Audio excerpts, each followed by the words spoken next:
د روزې په حواله سره یو اهم او ضروری مسله ده. دا مسله د حیا خلاف ده، لیکن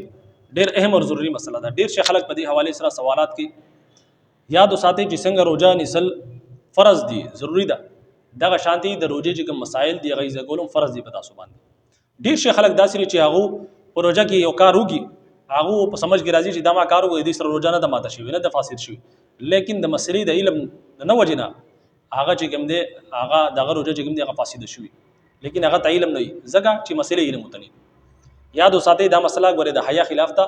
ډیر شي ځوانان دي په دې حواله سره سوالات کوي، نو دا د هغوی لپاره بیا خاص کر کې د شادي شوده لپاره دا مسله ډیره مهم او ضروری ده. سوال دا دی چې د روزې په حالت کې خپل د خزي سره چې کوم دی داغي کیس کول یا دغه شانتي داغي بوسا غسل کول او دغه شانتي خپل خزي سره چې کوم دی غیر غاړه ور کول یا دغه شانتي د خزي سره په یو پالنګ کې سملاستل، آیا د دې سره چې کوم دی په روزې باندې څه اثر پریوزي یا نه پریوزي؟ ګوره د دې مسلې مختلف صورتونه جوړيږي. یو صورت دا جوړيږي اوس مثال طور پر بوسو کنار کول، یعنی خپل خزي چې کوم دی بوسا غستل، نو دغه یو صورت جوړيږي. اوس مثال طور پر پیشانی باندې یا دغه شانتي په مخ وغیرہ باندې په ننګو باندې، نو په دغه صورت کې بوسا غستل جایز دي، لیکن شرط پکې دا دی چې دا انسان چې کوم دی په ځان باندې کنټرول کی. انسان دا چې هغه ته پته لګي چې زه بوسالم داغه نه بعد چې کوم دی بیا ځان نشم کنټرول کولای، نو داغه لپاره دا عمل بیا مکروه دی. دا عمل چې کوم دی په خپل رسول الله صلی الله علیه وسلم ثابت دی. حضرت عائشہ فرمایي چې رسول الله صلی الله علیه وسلم د روزې په حالت کې بوسا غستا، نو بوسا غستې شي، لیکن د بوسې چې کوم دی هغه حدود دي څنګه چې ماته ستوي چې پیشانی شو یا دغه شانتي ننګي وغیرہ شو. د دین علاوه چې کوم دی په چې کوم دا شونډې دي په دې باندې بوسا ور کول دا ناجایز دي. د دې سره چې کوم دی روزه مکروه کیږي، ځکه چې د جبې چې کوم قطرې دي، خولي چې کوم قطرې دي، هغه چې کوم دی هغه بل د بل خولي تتلی شي، په دې وجه باندې دا عمل مکروه دی، د دې چې کوم دی اجازه نشته. باقي په پیشانی باندې یا دغه شانتي پانګو وغیرہ باندې بوسا ور کول شي، داغه اجازه ته خو په هغه صورت کې چې انسان په ځان باندې کنټرول وي،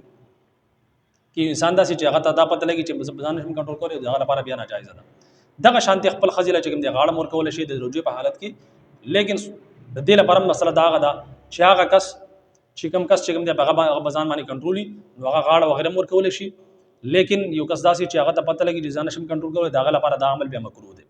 دغه شانتي شرمګا وغیرہ تلاس لګولم په دې باندې روزه نه ماتيږي، لیکن که انسان داسې چې هغه ته پته لګي چې دې سره چې کوم دی بیا به کنټرول کېږم، زما شهوت چې کوم دی بڑاویږي، بیا ځان نشم کنټرول کولی، نو په دغه صورت کې دې کارونو نه ځان وساتي. د دې کارونو تعلق چې کوم دی هغه د انسان د مزاج سره دی. یو انسان مزاج داسې چې هغه ته پته لګي چې ځان کنټرول کولی شم،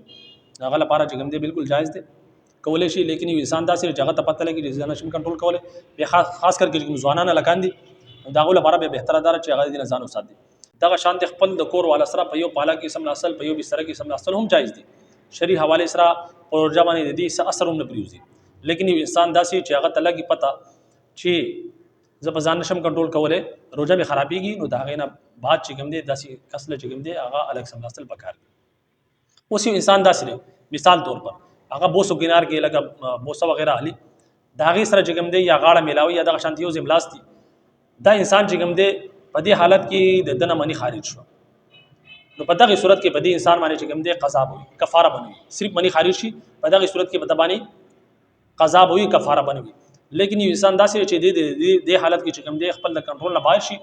او د بیا کوروالی وکړي، په دغه صورت کې په دې کس باندې چې کوم دی د روزې قضا هم ده او کفاره به ورکړي. کفاره دا ده مثال طور پر چې 60 ورځې به مسلسل روزې نیسي، او که 60 ورځې روزې نشي نیسلی، نو بیا چې کوم دی 60 مسکینانو باندې چې کوم دی 2 ټیمه روټۍ چې کوم دی هغه به کیلاوي او به خورئ، دا د دې کفاره ده. او روزه چې کوم دی هغې قضا به هم کوي که چېرې کوروالی وکړي. یو مسله دا ده چې په دې حالت کې یعنی خپل د کور والا سره بوسو کنار په حالت کې چې کوم دی د انسان نه چې کوم دی مزي خارج شي، نو ډیر خلک چې دی خاص کر کې ځوانان لکان چې کوم دی هغه په دې حواله سره د غلط فهمي چې کوم دی شکار شي، په غلط فهمي کې مبتلا شي چې دا زمانه چې تمنی خارج شو، نو په دغه صورت کې هغه چې یار زما چې کوم دی روزه ماته شو، نو ګر یاد وساتئ د مزي خارج کې دوسره چې کوم دی نه غسل واجب کیږي نه روزه ماتيږي. مزي صدا چې مزي هغه قطره چې داغه چې کوم کلر هغه د اوبو بشانتي او لیسداري هغه چې کوم دی داغه د خارج کېدونه بعد چې کوم دی د انسان چې کوم شهوت ته هغه نه ختميږي، او مزي خو ظاهره خبره ده هغه بغیر د شهوت نه خارج کیږي، او منی چې کوم دغه د شهوت څخه خارج کیږي، نو دا فرق دی داغي کچري مزي خارج شوی اکثر چې کوم دی بوس او ګنار کې چې کوم دی مزي خارج کیږي منی نه خارج کیږي نو که مزي خارج شوی نو په دغه صورت کې ګوره روزم نه فاسد کیږي او داغې نه علاوه چې کوم دی غسل هم نه واجب کیږي نو دا اهم او ضروري مسله وا امید کوم چې دا مسله به مو سمجھ کې راغلی اجازه راکړئ السلام علیکم ورحمۃ اللہ وبرکاتہ